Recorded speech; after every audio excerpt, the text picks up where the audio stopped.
you touched on something that I want to make explicit. Back during the Cold War, we placed all kinds of pressures on this. There were proxy wars, economic pressures, diplomatic pressures. In the war with radical Islam that began on September 11, 2001, we killed a lot of people, and there's no way around it. That, in your judgment, was necessary. Absolutely. All right. That's the kind of thing undergraduates need to pay That's attention right. to. Because this wasn't, just to expound for one moment, this wasn't a law enforcement action. Right. This was a war.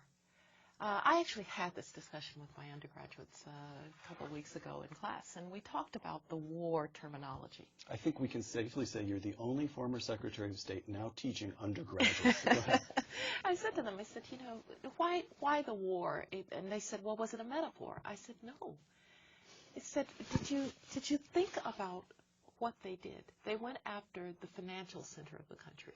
They went after the military nerve center of the country. They were going after either the White House or the Capitol. They tried to kill Professor Rice. They tried to kill the government and the authority of the United States. They went after the integrity of the state. That's war. This isn't just some criminal action. So that's why when you think about killing their field generals, it was very critical. All right.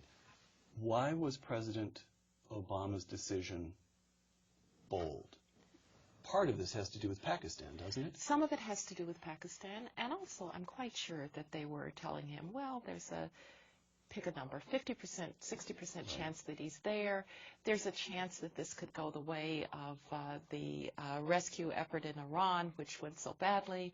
And presidents are looking at, when these presentations are made, they're looking at every bad possibility.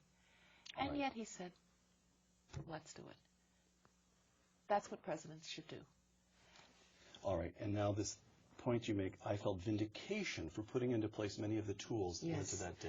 Name those tools. Because he would not have had that opportunity for a bold decision if we had not had the information that we gleaned from Khalid Sheikh Mohammed through enhanced interrogation.